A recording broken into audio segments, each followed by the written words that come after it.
Just as with confidence intervals for the standard deviation, hypothesis tests for the standard deviation are going to rely on the chi-squared distribution. The chi-squared distribution, if you'll recall, is a skewed right distribution that changes its shape depending on the degrees of freedom. At low degrees of freedom, we have a very, very steep rise, a fairly steep fall, and then it levels out. For slightly higher degrees of freedom, we see that it has a more gradual rise and then a more gradual fall. For very high degrees of freedom, we will see that it actually starts to take on an almost normal shape to it. In fact, that is true. The higher the degrees of freedom, the more the chi-squared distribution approaches a normal curve. However, the normal curve is centered at 0, where the chi-squared distribution always occurs for values greater than 0. That is the nature of the squaring, to mean that every value we deal with will always be positive. That's why we are not centered on the y-axis. This entire thing occurs to the right of the y-axis. The degrees of freedom in the case of hypothesis testing, the degrees of freedom are going to be equal to 1 less than the sample size that we are working with.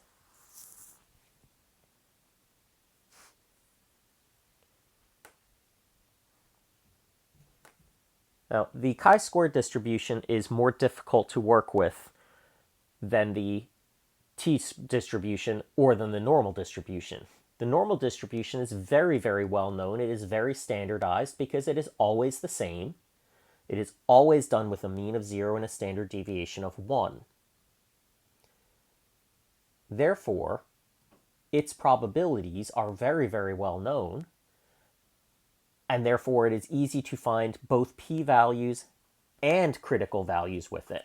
We find critical values using the inverse norm command. The t-distribution has more variation to it because, depending on its sample size, it changes shape, much like the chi-squared distribution does. But because it is symmetric and because it is centered at 0, it is still quite predictable in how it works. Older calculators, such as the TI-83, do not have an inverse t command, and so that made finding critical values difficult. Of course, we could get around that if we have a t-table. However, the t-table is only as good as the degrees of freedom that are listed in it. If the t-table only lists for degrees of freedom from 1 up to 30, then any sample size bigger than 30, the t-distribution table is not going to help us find critical values. However, we can still use the p-value method because even the TI-83 calculator had the CDF command for the t-distribution. The chi-squared distribution is more restrictive. TI-84 calculators do have an inverse t command, but even TI-84s do not have an inverse chi-squared. Therefore, the only way of finding critical values for a chi-squared distribution would be with a chi-squared table, which has the same limitation. If we don't have the degrees of freedom that we're working with listed in the chi-squared distribution table, then we're not going to be able to find the critical values. For that reason, the p-value method is more often used with the chi-squared distribution than the critical value method. Again, if you have the chi-squared table and it does have the correct degrees of freedom in it, then the critical value and rejection region method is very viable. But in many cases, we often go with the p-value method. Now, in either case, we do need a test statistic. In the case of the normal distribution, it involved finding a z-score for the sample data. In the t-distribution, it was finding a t-score. In this case, it is finding a chi-squared score. The test statistic, the chi-squared subtest, is found by taking n minus 1, or the degrees of freedom, times s squared, which is the standard deviation of the sample squared, over sigma squared, the standard deviation of the population, or the claimed standard deviation. It should be worth noting here that while S is the sample standard deviation,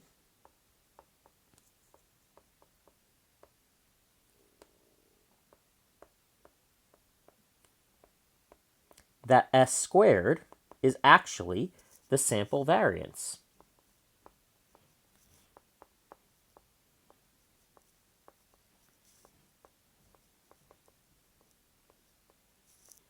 The same can be said of sigma and sigma squared. Therefore, this hypothesis test procedure works for both the standard deviation and the variance. So whichever one is brought up, whichever one is the focus of our hypothesis test, this method will work for both of them. In fact, we're going to look at two examples, one with the standard deviation and one with the variance. For example, suppose a restaurant claims that the standard deviation in the length of serving times is less than 2.9 minutes. We take a random sample of 23 serving times and find it has a standard deviation of 2.1 minutes. At the 10% significance level, is there enough evidence to support the restaurant's claim? We assume that the serving times are normally distributed. That is an underlying assumption of the chi-squared distribution, that the population that we are drawing from is normally distributed. Without that assumption, the chi-squared distribution does not properly apply. So we will see that phrase, assume that it is normally distributed. We will see that with every question here. The general procedure for hypothesis testing is still the same. We need to identify the two hypotheses, as well as which one of them is the claim. We need to identify the significance level, alpha. We need to calculate the test statistic. Once we have the test statistic, we will then choose, are we finding the p-value or the critical values? Since this is a chi-squared distribution, we will go with the p-value method. So we start with the claim itself, which will be one of our two hypotheses. The restaurant claims that the standard deviation is less than 2.9 minutes. So they are claiming that sigma is less than 2.9.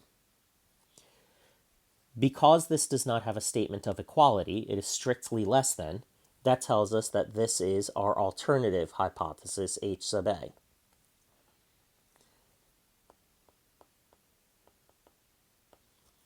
Therefore, the null hypothesis, which will be the focus of our test, is going to be that sigma is greater than or equal to 2.9.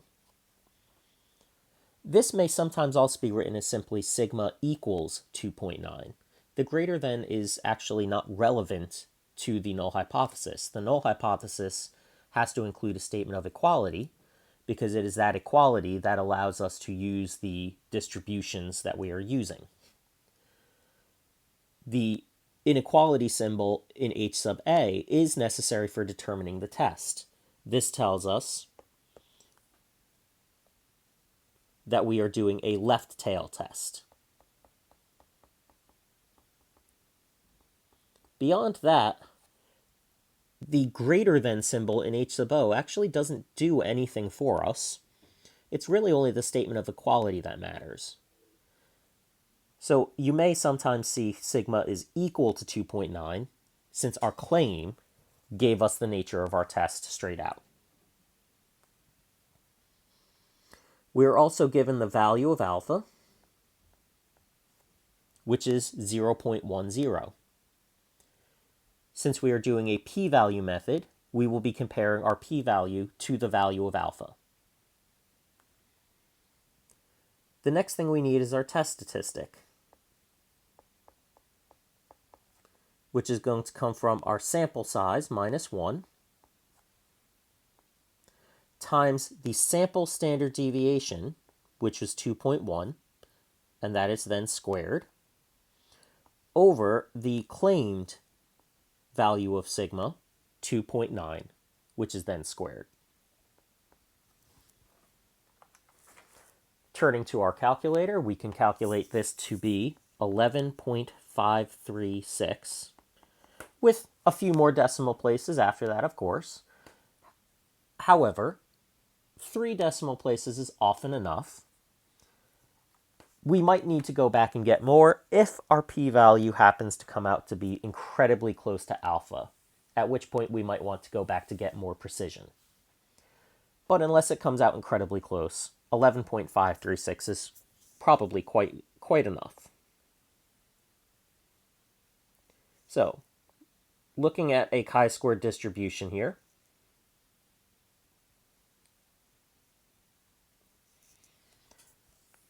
and knowing that this is a left tail test, we have our test statistic of 11.536, and then we need to find the area to the left of it. Now, unlike the normal distribution or the t-distribution, which is centered at 0 and extends in either direction infinitely, the chi-squared distribution always begins at 0. So to find our p-value, what we actually need here is the probability of a chi-squared value that is bigger than 0, as all chi-squareds are, but less than the chi-squared value that we got from our sample data. In our calculator, we go to the chi-squared CDF command, and we give it our left bound or lower bound first, our right bound or upper bound second, and then, of course, the degrees of freedom. This gives us a p-value of 0.033, etc. But really, we just need to know if this is a small enough value compared to our value of alpha. So our p-value is 0.033, and our alpha value is 0.10, and our p-value is definitely smaller. And that tells us that we are going to reject H sub O.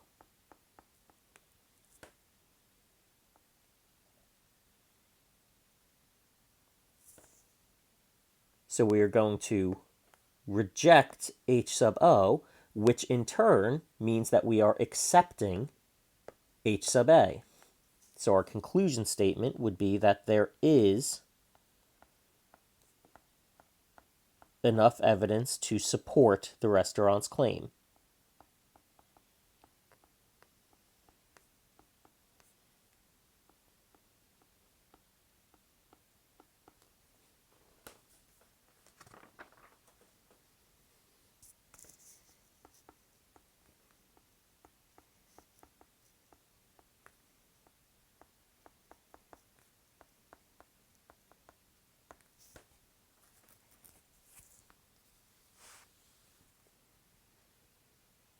So again, the general procedure of the hypothesis test is still the same.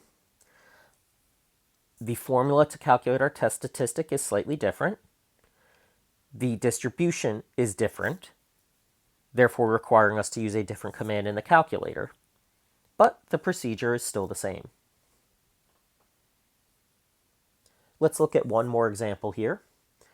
This time, it is about the variance. So again, this procedure works whether we are working with the variance or with the standard deviation. A sporting goods manufacturer claims that the variance of the strength in a certain fishing line is 15.9. A random sample of 15 fishing line spools has a variance of 21.8. This sample data is then used to test the manufacturer's claim at a significance level of 0.05. And again, we're going to assume that the strengths of the fishing lines is normally distributed.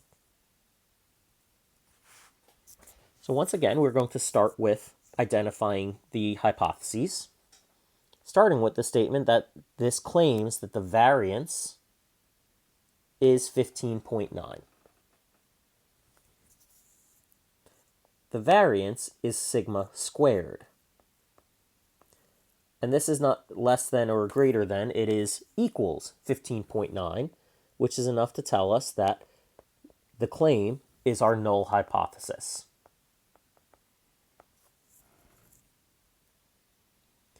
Therefore, our alternative hypothesis will be the complementary statement that the variance is not equal to 15.9, which in turn tells us that we are looking at a two-tail test.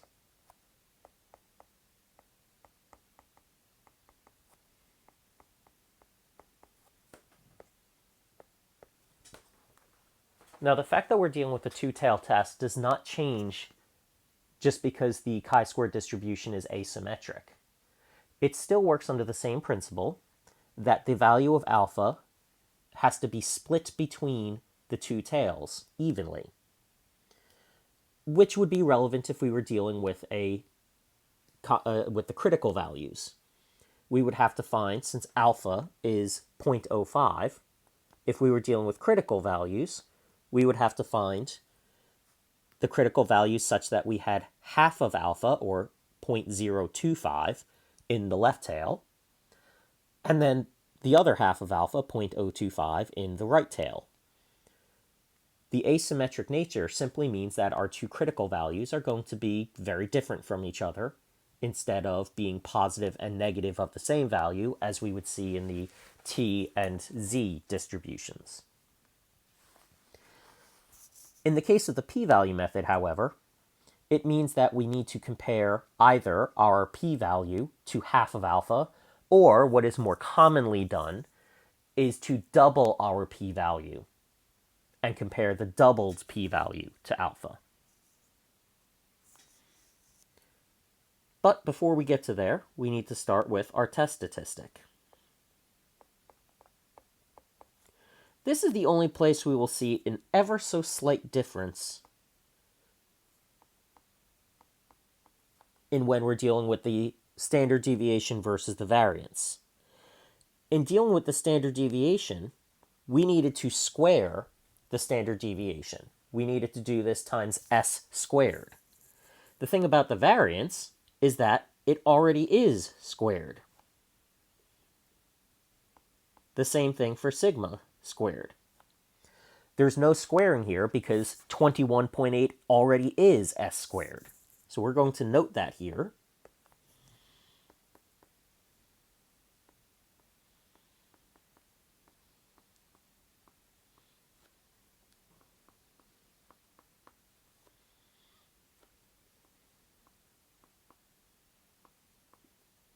These values already have the squared built into them, so we do not need to square them in calculating our test statistic. They are already squared.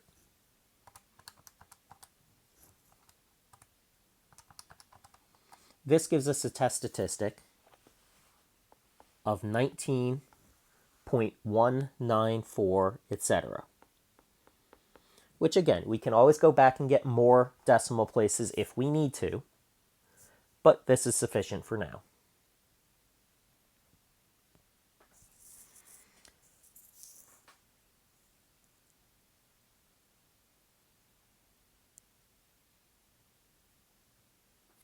Now, it does help in this case to know whether the 19.194 is further to the left or further to the right. So, unless we actually get an exact chi-square drawing from a graphing utility, we don't really know exactly where the 19.194 is going to be, which is why the critical value method might be advantageous if we have the capacity to use it. In this case, our sample size is small enough that we could get away with it. That being said, what we can do is we can figure out where the 19.9194 is based on its p-value by finding area to the left of it as well as finding area to the right of it. The idea is the 19.194 is supposed to be a somewhat extreme value. So we would want to use the smaller area, whether it's area to the left or area to the right, we would want to use the smaller of those two as our p-value. As it turns out, we're going to find that 19.194 is actually somewhere about over here.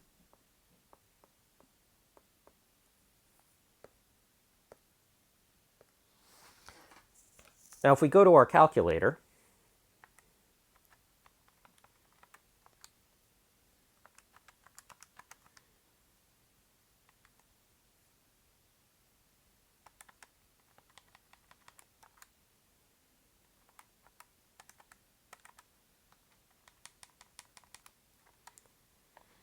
and we go from 19.194 up to 1E99 with 14 degrees of freedom, we get 0.15766. And that is our area to the right of this.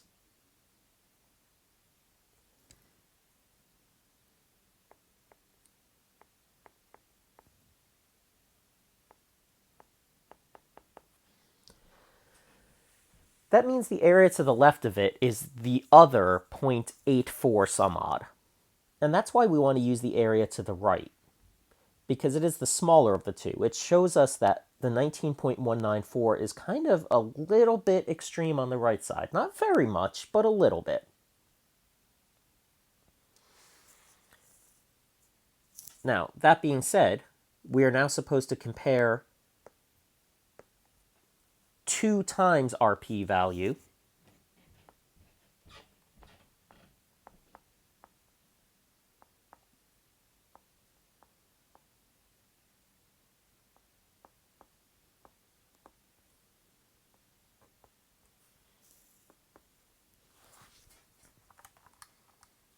which would give us 0.3153, etc. And we're supposed to compare that to alpha. And this is most definitely larger than alpha.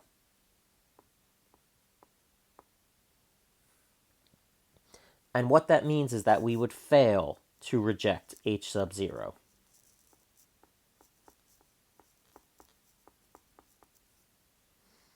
So we're going to fail to reject h sub 0, which means essentially we are rejecting h sub a and accepting h sub 0 as true. Therefore, our conclusion would be that there is not enough evidence to reject the claim.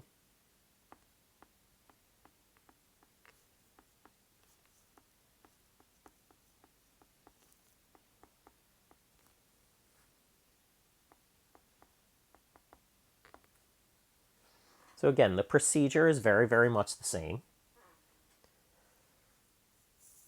The test statistic is calculated with a different formula based on the different distribution.